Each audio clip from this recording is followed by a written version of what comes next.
Baik, selamat siang sahabat Jawa Timur. Selamat datang dalam Jatim News Today untuk edisi 18 Februari 2021. Bersama dengan saya Billy Patopoy yang menemani Anda untuk siang hari ini. Kita akan bergabung bersama dengan 5 reporter dari Lembaga Penyiaran Publik Lokal Radio Pemerintah Kabupaten Kota di Jawa Timur untuk update COVID-19. Rangkuman kabar update penanganan COVID-19 untuk regional Jawa Timur segera sahabat simak dalam update COVID-19. Informasi pertama kita akan bergabung bersama dengan Ramadan Eka dari Suara Sidoarjo. Kali ini akan mengabarkan pasar gratis senyum digelar toko masyarakat Sidoarjo untuk bantu warga terdampak pandemi dan juga banjir. Selengkapnya bersama dengan Rama. Baik, sahabat Jawa Timur, salah satu tokoh masyarakat Sidoarjo, Lara Silvi, menggelar pasar rakyat gratis kepada warga Sidoarjo pada Rabu 17 Februari.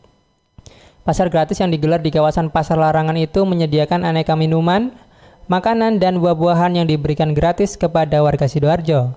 Tak hanya itu, penyanyi asli Sidoarjo itu juga memberikan pakaian layak pakai kepada warga korban banjir yang terpaksa mengungsi akibat rumah mereka yang tergenang air.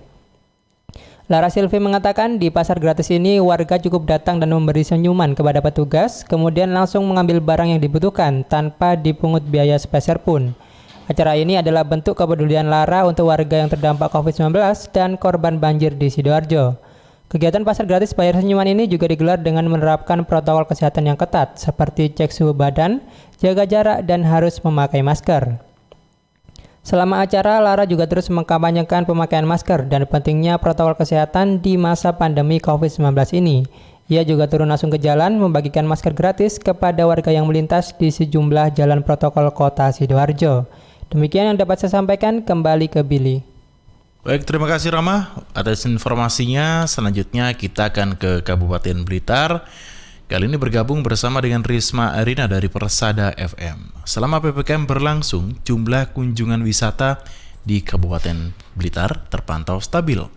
Risma, silakan. Ya baik Billy dan juga sahabat Jawa Timur, memasuki minggu kedua pemberlakuan pembatasan kegiatan masyarakat berbasis mikro, Dinas Pariwisata, Kebudayaan, Pemuda dan Olahraga Kabupaten Blitar ini mencatat bahwa tidak ada lonjakan kunjungan wisatawan ke sejumlah destinasi wisata. Saat dikonfirmasi, Kepala Bidang Pemasaran Pariwisata dan Ekonomi Kreatif Disparpidpora Kabupaten Blitar Agus M. Setiawan mengatakan bahwa sejak sektor pariwisata dibuka mulai PPKM Jilid 2 maupun PPKM berskala mikro, ini jumlah wisatawan yang berkunjung ke semua objek wisata tergolong landai. Jadi masyarakat sudah mulai memahami terkait aturan protokol kesehatan sehingga juga tidak terjadi antrian pengunjung yang panjang. Sesuai data yang masuk, mayoritas yang datang ke destinasi wisata buatan maupun situs atau candi dari wisatawan lokal. Memang ada juga dari luar tetapi masih dalam skala kecil.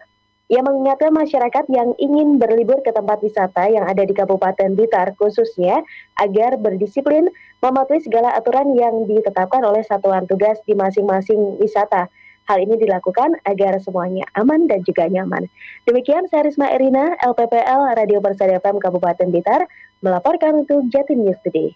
Baik, terima kasih Risma atas laporannya. Selamat bertugas kembali. Selanjutnya kita akan ke Nganjuk bergabung bersama dengan Agustin Merdekawati dari Ersal Nganjuk. Pemberian dosis kedua vaksin untuk nakes selesai pada minggu depan. Agustin, silakan dengan laporannya. Penyuntikan vaksin untuk tenaga kesehatan dosis kedua dilanjutkan minggu ini. Dinas Kesehatan Nganjuk menargetkan vaksinasi tahap 1 tersebut bisa tuntas akhir minggu depan. Kabid Instalasi Farmasi Kesehatan Dinas Kesehatan Nganjuk Muhartono mengatakan, kemarin total ada 913 vaksin yang didistribusikan ke 3 rumah sakit dan 13 puskesmas di Nganjuk. Dan ada 1 vaksin dari puskesmas Nganjuk yang dikembalikan karena nakes gagal divaksin. Menurut Muhartono, vaksin dikembalikan karena penerima vaksin dalam keadaan sakit. Sesuai peraturan pelaksanaan vaksinasi harus ditunda terlebih dahulu. Kabid Pencegahan dan Pemberantasan Penyakit Budianto menambahkan, penundaan vaksinasi dilakukan karena saat nakes sakit imunnya sedang lemah, sedangkan penerima vaksin harus dipastikan dalam kondisi sehat. Meski ada 1 nakes yang gagal vaksin, Budi optimis nakes lain bisa divaksin dosis kedua dalam minggu ini. Dinkes menargetkan vaksinasi bisa tuntas paling lambat Sabtu 20 Februari 2021. Sementara target untuk dosis kedua di seluruh nakes di Kabupaten Nganjuk diselesaikan minggu ini ini, Budi menjelaskan bahwa 20 Februari 2021 harus selesai, sehingga minggu depan Dinkes bisa menyiapkan vaksinasi tahap 2 untuk TNI, polisi, dan PNS yang memberikan pelayanan kepada masyarakat. Untuk berapa jumlah yang akan mengikuti vaksinasi tahap 2, Budi mengaku belum bisa menyebutkan karena pendataan masih terus dilakukan hingga kemarin. Dan meski ada sekitar 3.000 nakes yang menjalani vaksinasi COVID-19, masih ada ratusan nakes yang belum mendapatkan vaksinasi. Mereka adalah para nakes yang memiliki penyakit bawaan atau komorbid. Sesuai persyaratan, para nakes tersebut tidak bisa menerima vaksin. Sementara itu, meski vaksinasi dosis kedua untuk para nakes hampir tuntas, untuk kasus COVID-19 masih menjadi ancaman. Hingga kemarin masih terus terjadi penambahan kasus COVID-19. Sedikitnya ada 47 pasien baru yang terkonfirmasi positif COVID-19 yang ditemukan. Dari Agustin Merdekawati, Suara Anjuk Ladang Nganjuk melaporkan untuk Jawa Timur News Today. Baik, terima kasih Agustin atas laporannya. Selanjutnya kita akan ke Kota Blitar, bergabung bersama dengan Kirana Nisa dari Mardika FM Kota Blitar terkait dengan vaksinasi COVID-19 kedua di Kota Blitar mulai berjalan hingga kini sudah mencapai lebih 1.200 orang. Kirana, silakan dengan laporannya. Sobat, proses vaksinasi COVID-19 di Kota Blitar sudah memasuki penyuntikan dosis kedua, yang mana hingga Selasa 16 Februari 2021 cakupan vaksinasi dosis kedua ini sudah menyasar 1.269 tenaga kesehatan nakes. Didik Jumianto, Kepala Bidang Pencegahan dan Pemberantasan Penyakit Dinas Kesehatan Kota Blitar saat dikonfirmasi Rabu 17 Februari 2021 mengatakan, penyuntikan vaksin dosis kedua sudah berjalan sejak 13 Februari 2021. Pelaksanaannya di masing-masing fasilitas kesehatan Vaskes yang telah ditunjuk oleh dinas setempat. Menurutnya, jadwal penyuntikan dosis kedua ini berbeda-beda menyesuaikan dengan jadwal penyuntikan dosis pertama nakes. Tahapannya pun sama, yaitu harus melalui proses verifikasi, screening, penyuntikan vaksin, dan pemantauan. Menurut Didi, hingga kini penerima vaksin COVID-19 di Kota Blitar tidak ada yang menunjukkan keluhan klinis. Sementara itu, penyuntikan vaksin dosis pertama sebagian juga masih berjalan. Dari target 2.744 orang, kini sudah menyasar 2.483 orang atau 90,94%. Dari jumlah itu, 55 orang harus ditunda pelaksanaan vaksinnya karena tidak lolos screening kesehatan.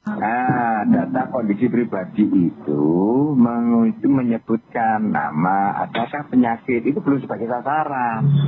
Didik mentargetkan pelaksanaan vaksinasi tahap pertama segera rampung, mengingat saat ini pihaknya juga mulai mempersiapkan pendataan vaksinasi tahap kedua untuk TNI, Polri, ASN, dan pelayan publik. Kirana Nisa, Mardika FM. Terima kasih Kirana atas laporannya, dan sahabat, untuk informasi selanjutnya dan juga sebagai informasi penutup untuk Jatim News Today edisi 18 Februari ada Kiki Desilia dari Suara Madiun. Kali ini berbagi kabar terkait wali kota yang optimis semua RT di Kota Madiun akan segera menjadi zona hijau. Kiki, silakan dengan laporannya. Sahabat Jatim News Today, bantuan untuk pengendalian COVID-19 di Kota Madiun terus berdatangan. Kali ini bantuan datang dari Bank Tabungan Negara Madiun yang memberikan paket untuk masyarakat Kota Pendekar. Bantuan dari program CSR ini diterima Wali Kota Madiun Maidi. Wali Kota Madiun Maidi menjelaskan ada sekitar 2.000 paket masker dan hand sanitizer yang diberikan dan susu kemasan yang siap minum. Wali Kota menyebut bantuan ini didistribusikan kepada masyarakat hingga ke tingkat RT yang tengah menjalankan PPKM Mikro. Seperti diketahui sahabat, ada sebanyak 940 RT di Kota Madiun berzona hijau, 85 lainnya masih berzona kuning. Dengan bantuan tersebut diharapkan dapat membantu mempertahankan zona hijau dan menurunkan RT yang masih berzona kuning menjadi hijau. Artinya, bantuan diharapkan semakin menguatkan pelaksanaan PPKM Mikro saat ini. Ditambahkan, pengendalian COVID-19 tidak maksimal tanpa peran masyarakat. Karenanya, stimulus dengan masker, hand sanitizer, dan susu rutin diberikan untuk menambah imun, sehingga masyarakat tertib dan disiplin protokol kesehatan. Sedangkan Kepala Cabang BTN Madiun Joyce Yvonne Mandani menyebut kalau bantuan CSR 2021 ini sekaligus sebagai media sosialisasi protokol kesehatan. Pasalnya, pemakaian masker dan cuci tangan merupakan piranti penting dalam mencegah penyebaran virus corona. Sahabat Jatim News Today, sementara itu untuk kasus konfirmasi di Kota Madiun menjadi 1.295 orang dengan 1.123 diantaranya sembuh, 48 orang masih dalam perawatan, 34 orang isolasi mandiri, dan 90 orang meninggal dunia. Saya Kiki Desilia, Suara Madiun untuk Jatim News Today. Baik, terima kasih Kiki atas laporannya dan sahabat Jawa Timur. Untuk informasi yang bisa disampaikan oleh seluruh rekan reporter dari Lembaga Penyiaran Publik Lokal, Radio Pemerintah Kabupaten Kota di Jawa Timur dalam Jatim News Today edisi 18 Februari 2021. Saya Billy Patopo harus pamit undur diri. Wassalamualaikum warahmatullahi wabarakatuh. Perkembangan penanganan COVID-19 untuk wilayah regional Jawa Timur sudah sahabat simak dalam update COVID-19. Update COVID-19 bisa sahabat simak Senin sampai Sabtu jam 11 siang. Persembahan dari Asosiasi Lembaga Penyiaran Publik Lokal Jawa Timur.